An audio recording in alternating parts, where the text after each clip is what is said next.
Hello everybody and welcome to Portsmouth This Week. My name is Bob Poniatowski and I'll be subbing again today for Doug Smith, your regular host. Well, today we're going to talk about water and watching it and staying safe on it, those waters around the island here in Portsmouth. And with us today is the chairman of the Portsmouth Harbor Commission. He is Tom Gribb, and also our Harbormaster, Steve Burns. Welcome to both of you. You're regulars here. You're going to get your own show pretty soon. Steve, why don't you start with some of the duties of the Harbormaster. What are you responsible for? The Harbormaster is responsible for registering all the town moorings, making sure all the moorings are up to the status that the town set. We also patrol the water and encounter the boaters and make sure all the boaters have the proper registration and safety equipment that they need on their boats. Sounds so easy off your tongue, but Simple it's and kind easy. of a full-time job, isn't it?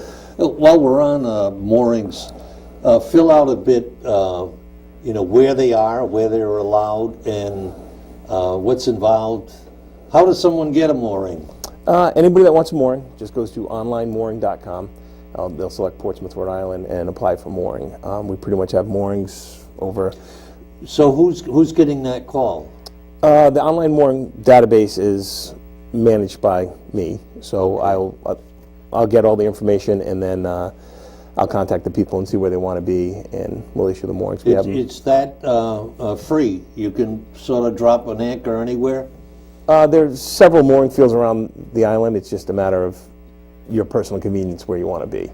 And probably close to one of those ramps or whatever to get out there. Yeah, depending on the individual. And is there a cost involved with the? Yeah, resident cost is $50.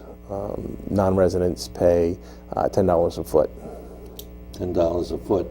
And I understand from watching one of your previous programs that $50 is a bargain. We shouldn't say that because they're all going to rush from here, or from Fall River or something. Are you involved at all, Tom, with the mooring aspects? Your group. One of the things that we do is we recommend to the town council, based on the Harbormaster budget, if a mooring increase is needed. We haven't had one for 5 years now. That in the mooring area, that's our major thing. The other part of what we do is we put together the harbor management plan, and I was going to say, how do the two of you interact and without sounding abrupt? Why does Steve need you, the commission? well, again, we put together that plan. The town of Portsmouth does not own anything beyond the high water mark. That's all state property. The state, if you put together a plan that they approve, will allow the town to put moorings in and so forth and manage that. But it has to be done according to a plan that the state approves. And the Harbor Commission is one of the major developers of that plan. We develop probably a full-time job. Well, that and we do a lot of other things actually, but staying up with the state regs and requirements and all that is usually a lot of work. It is supposed to be revised every year and so forth. Too. Yeah. And how is it that the two organizations function, the Harbormaster and the Commission? Well, that Harbormaster, or the harbor plan, culminates in an ordinance that the town writes, and it's the Harbormaster ordinance, and that's the rules that Steve enforces. Okay. So that's where the meat is. But I mean, we cooperate. If Steve needs help on the water, we can provide that. If he needs help in the office, we provide that to him. Things like that. And Steve, of course, keeps us abreast of all the changes that are going on, like with the bridges, the destruction of the one in in Tiverton, and then the stuff that's going on Mount Hope Bridge where it's being repaired. Yeah, and so forth. yeah. So yeah, we meet at least once a month and coordinate. together? I Yes. mean, does Steve go to your meetings Yes. and so forth? 7 or 10 members. And are people on your group volunteers, right? All They're volunteers, not yes. paid. They're not paid. This is a community duty. I was curious as I studied for this. I hear bells. Was it round one? I was curious why, not why, but Portsmouth's Harbormaster works out of the police department, but so many other cities and towns have civilian Harbormasters and so forth. Is there a reason for that, or is it just historical? It's the way we've always done it. Okay. Just recently, Bristol Police has started, they acquired a boat, and the Bristol Police are now on the water. So it's kind of catching on. I think with some of the problems that go on the water, you definitely need a police officer out there to handle those. Civilian Harbormaster would probably have a hard time dealing with some of the BWIs or a domestic or something like that on the water. I took a ride with the Harbormaster out in Tiverton 100 years ago when Lincoln was in the White House, and he had arms and he had the cap and he had all, I think, the power. He was a civilian, but he had all the powers to enforce the laws. He must have been a special policeman or something, right? I don't know exactly how Tiverton Why does don't you it, know? but probably. Yeah. Do you get involved with the law enforcement end of it at all? Yes. So you stop somebody because they don't have a sign or they don't have something on board or they're breaking the wake law, and you see drugs, alcohol, who knows what, you have to Yes, intervene. in Portsmouth, anybody, the officers that are on the boat are full-time police officers. The Harbormaster just is the person that is required to do the extra paperwork related to the moorings and stuff like that. But when you see the Portsmouth police boat, it's 2 Portsmouth police officers on the boat at all So times. they're two. So they're two. That explains everything. And do you have relationships with the other Harbormasters in the area and commissions and so forth? Yeah, you do. You meet together. You talk together. There's no sense in reinventing the wheel. You just get the information from the other people in the area. Okay. And how about, what's your relationship with the state? It is, I don't know all of the agencies, but there's DEM and is the coastal management. Is that a different division? Yeah, we have a good relationship with Coast Guard, DEM, Coast State Guard, Police. that's another one I was going to ask. Last weekend we had Coast Guard officers on the boat with us. Oh, We're always open to taking DEM, State Police, Coast Guard with us on our patrols, and just aid us in whatever we need to do that day. do you ever find yourself sometimes with a situation where you don't feel up to working with it, even you and the other officer, that you call the Coast Guard or you call State Police or somebody else? I mean, If that situation comes on, what we have is there's Wide Area 5 on the police radio where we can get services from any nearby agency. So if we do have a situation that requires more boats, to search or to help tow a boat in or something like that, we have everybody. you got such a huge area. Until I saw the previous programs, I sort of never realized. I was telling you earlier, I sailed out from under the bridge, turned around, and came back, and I never realized how much actual space you have to cover. Portsmouth has somewhere around 30 to 40 miles of coastline, starting from the Middletown line on the east side, all the way around to the Middletown line on the west side around Common Fence Point. And then we also go around Hog Island, Prudence Island, and Patience Island. Well, that's the other thing. They didn't make your job hard enough. They gave you 2 islands to circle around. Yeah, we have 7 islands. 7 islands in If you Portsmouth. count the ones in the gut over here in the off-island part. Do you ever go to Patience? Oh, we go out there routinely. Yeah, do you? There's a little, I haven't been out that area in a long time, but there's like a little space, I guess, between the 2 islands. Between the 2, yeah. Prudence and so forth. So in terms of management, Tom, you got your hands full to sort of make this all work. When you develop a management plan, it's not a simple one because you have all these extra Well, the part that really helps is that we have to pay attention to the CRMC regulations, the DEM regulations, the Army Corps of Engineers yeah, I forgot regulations, the Army Corps. to make sure that the plan that is put in place fits with them. And they review, each one of those organizations reviews the plan. So, yes, it takes a while. You got to be specially built to manage all those regulations. Your desk must be piled with regulations. There's a lot of junk on it, yes. I remember it well. What about marinas? Do you get involved with any of those? We go through the marinas and just check on everybody, make sure there are no problems. But with 3 marinas on each side. What about Melville? Is that a different body from Pirates Cove and so forth and so on, or does that come into your purview also? We have the 3 marinas on the east side and 3 marinas on the west side, and we routinely go through them all. We have a good working relationship with all the staff in each of the marinas. Yeah, that's quite an operation over there at Melville. Talk a bit about how the department is funded. I guess both of you cooperate to identify needs.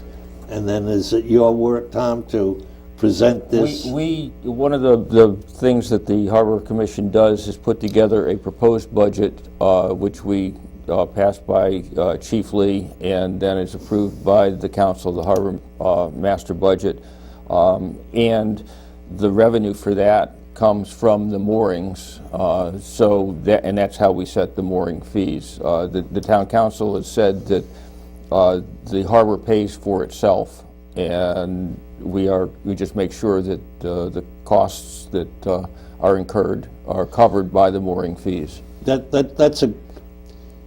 I think most towns like operations that support themselves rather than have to keep kicking in money to keep them alive, and so the mooring fees. Absolutely, the taxpayer should not have to pay for keeping up the harbor. The people that use the harbor are the ones who should pay for the services. And I think in most towns and cities in Rhode Island that is the case, but it's certainly the case in Portsmouth.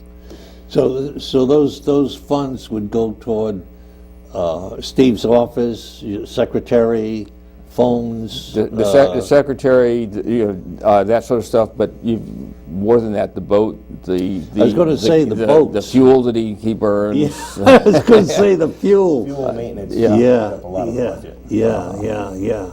I bet. And how is it? As I anticipated coming here, I wondered, you must have a regular schedule of boat maintenance where you literally take it out of the water and go through it. When the season starts, you can't be fixing a flat, right?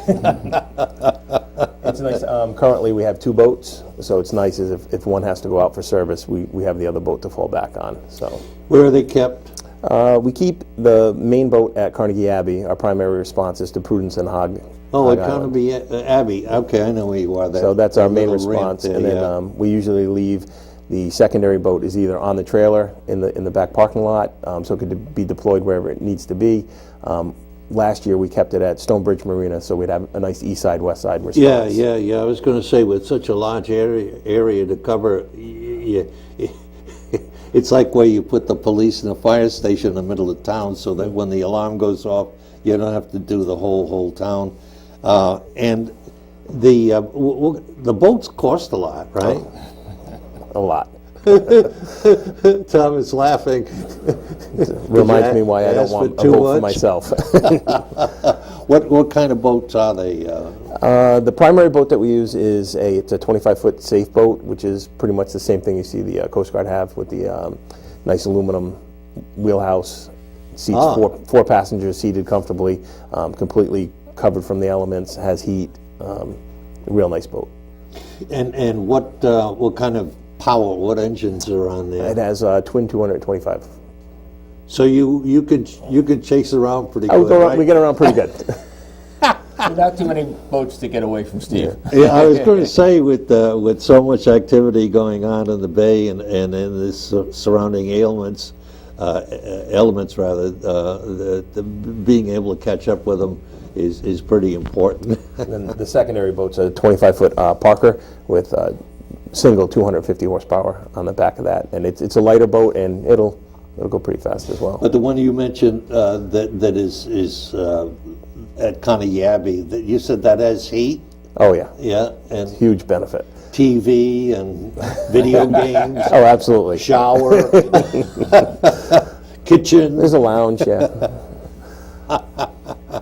I'm curious. One of the things I thought about as I anticipated our meeting is the kinds of situations that you run into patrolling the waters. One question I had is, what's the most memorable one you had? I don't know what the rating on the show is, so we might have to skip that. But we could deal with anything from a death in the water by either drowning or a boat accident, a BWI, intoxicated operators.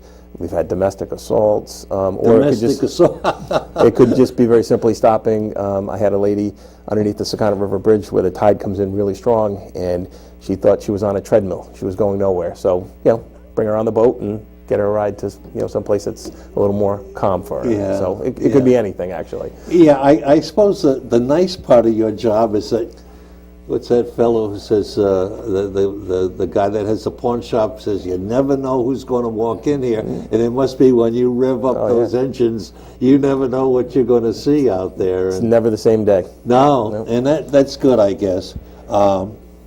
In terms of the law enforcement and the things, how serious an issue is drugs, alcohol, and all the other kind of things that dumb your senses? It's always serious, and it just seems to be more prevalent recently. It seems to be increasing. So it's just something you shouldn't be mixing: drinking and driving, drinking and boating. Alcohol and drugs. It just really impairs the senses. That I guess there's you could probably verify this or deny it. There must be an attitude that if you drive a car, you need a license, you need to take the course, you need an inspection sticker, you need to meet a lot of things, and then you got to be careful on the road and so forth. But if you have a boat, it's fun time. You don't need a license. You can drink, you can have fun, you can do it all because nobody's watching you? Something true or false? It seems somewhere like I think somewhere in the late 70s or early 80s, maybe mid 80s, the laws kind of separated a little bit. So the same laws that apply to a car don't apply to a boat. If you were born prior to January 1, 1986, you do not need a license to operate a boat, recreational boat. If you were born after, you are required to have a license to operate, which really doesn't make much sense. How do you get that? You have to take a course? Yep, you take a course through DEM, or you can take anything online as long as it has a NASBLA endorsement, which is the Association for Safe Boating. So as long as the license has that NSABLA endorsement on it, it's valid with the state. Yeah, and that applies mostly to the operator. That doesn't nobody guests or pickups or anything else. You're responsible for your own guests. Yeah. Do you get involved with any of that, Tom? Regulating? No, none of those regulations or enforcement. No, and you don't suggest to Tom that to Steve that he should look into such and such, or in your travels? If we often get say complaints of a derelict boat, something like that, we'll call Steve and say, it looks like somebody's abandoned a boat over here. Take a look at it. That sort of thing. Yes, complaints. We got a complaint about some pollution from the bridge construction. I was going to ask about that sort of stuff, and we turned that over to Steve to investigate. And it's a pretty open forum. I mean, there's a wide, diverse group of people that are on the Harbor Commission, and we'll sit there, and I mean, they assisted with drafting the ordinance, so anything that they see as a problem, we discuss it openly and, try to make everybody happy. Yeah, you mentioned in one of the earlier broadcasts about so-called gray water. I was kind of fascinated with that. I've never heard that expression. Tell us a bit of what does that mean? The gray water is, you just have to be careful on the discharge of that. It's anything that's used for like cooking or cleaning or showering. It's not necessarily in the sewage water, but you have to be careful where you offload that. And is that basically around the moorings, I would imagine, or the marinas? What we've been working on in the ordinance is to prohibit, the gray water discharge in certain areas, just to keep everybody a little healthier. And anything that is not regularly flushed, like Bluegill Cove, the concentrations of things like the phosphates in the soaps and so forth tend to make algae blooms and that sort of stuff, and that's what we're trying to prevent. There are harbors in Rhode Island that will not allow you to put gray water out either. So it's becoming more common, and DEM is starting to crack down on. Yeah, well, especially the blue, that body of water that's sort of in Bluegill Cove. That anything you drop there is going to be, it's not going to move out the sea. It doesn't get flushed out. No, it won't. It won't. I was curious, what kind of problems do the various vehicles present to you on the water? Sailboats, canoes, ski. What do they call them? Water skis? Are those noticeably a pain in the water? There's a problem with sailboats. Not really a problem. Those people, have usually a lot more training and education involved. But with the power boats, there's been several problems. Operating too fast near a swimming area or near a mooring field, just through lack of education. So we have some safety pamphlets that we hand out to people. Just to do you have a couple of those here you want to show? We hand this out to pretty much every boat that we stop. Just Can to you catch that all right, Bob? To go over the general laws and how to conduct yourself. The personal watercraft, the jet skis, those people are required to have a license to operate, and they go through all the material that's in this book to issue that license. They need a license, the jet skis. At any age, yes. Yeah. Any age that operates a jet ski needs a Yeah, well, license. that's good to know as a civilian landlubber, that these people out there, especially when they're near the water where there are bathers, and they just seem to like to show off. And it's nice to know that they're regulated or they're good. There's another thing here that intrigued me, which is we spend a lot of times, if somebody finds a boat with nobody on it, adrift, or a kayak or a paddleboard, everybody just always thinks the worst, that maybe somebody fell in, and we spend a lot of time searching just to make sure that that doesn't happen. So with these stickers, we have these stickers available. Both the stickers and the safety pamphlet are available. If you see the boat out there, we have them on the boat. If not, we have them in the front lobby of the police station.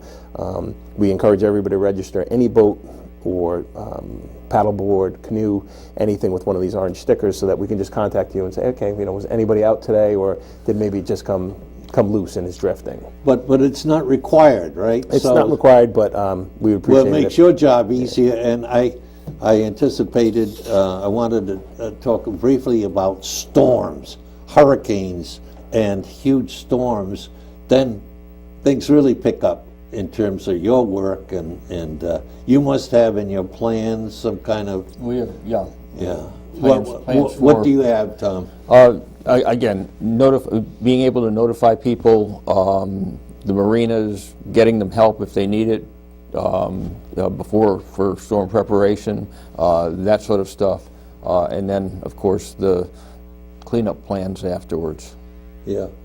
Hey, one not familiar with your work wouldn't think that it's a problem when you go down one part of the island and you see a floating craft, and there's nothing on it. There's no state number. There's nothing, and what do you do? Who does it belong to? What do you do with it? Do you tow it? Do you bring it to shore? Or? That's where these stickers would come in handy, so we could contact the person and find out why it's out there. But generally, just if you think of how long somebody could last in the water, we always maybe overreact and say, Sure. that maybe there was somebody on there. Yeah. And then there's a joint Marine Bay task force in the area, and we'll have people responding from the fire departments in Tiverton, Little Compton, Jamestown, North Kingston, Providence, East Providence, to the area, just to kind of, Coast Guard, to search the area and make sure that there isn't any other debris that would indicate somebody was on that boat. Yeah.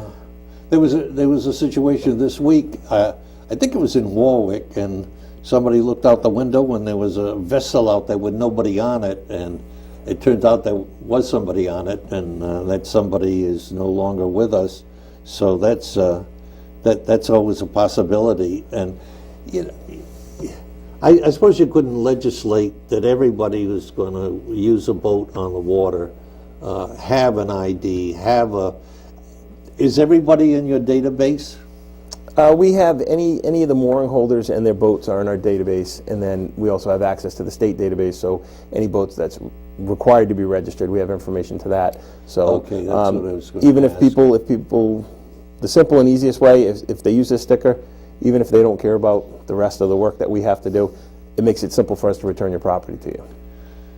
Well, I would think that, they put tags on dogs and cats so they can be found, and there's talk in the medical field of putting little chips when you're delivered at the hospital. They put a chip in you so that if somebody steals you, they can locate. I don't know why it wouldn't make sense to have an ID on your boat. Yeah. Just so that it can be returned. Yeah. Like I said, it aids us in, limiting the search, or, aids us in the information that we're looking for in a search. Yeah. But again, I think, it boils down to if you want your property back, it'll make it nice and easy for us to return your property. Yeah, well, I think there's responsibility on both sides. As we near our end here, Tom and Steve, anything that we've left out that you want to cover as far as this? This is pretty extensive. I got 2 pages of areas here. Shipping lanes I had mentioned, in marinas. I think I pretty much covered what I had anticipated. I would just say that people on the water, people who are looking at this, Steve is out there to help you. Please cooperate with him.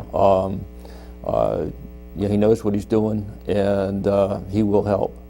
Yeah, and I think it was one of the police chiefs on an early broadcast said that you're not heavy-handed, that you work the positive end of your job, and not, hey, you stop, I'm going to draw, We're just out there or to make, shoot a hole in your boat. we're just out there to make it, a more safe environment for everybody. Yeah. Anybody that has any problems, if they call the direct line 683-0300, can report any problem, and we'll just try to come out and help with whatever's happening. Well, I think we're lucky to have you, Steve and Tom, as members of the community, enforcing and making our waters safe. Thanks so much for being on the program. Thanks. Pleasure being here. And I'm Bob Poniatowski, temporary host for Doug Smith, and I'll see you next time on Portsmouth This Week.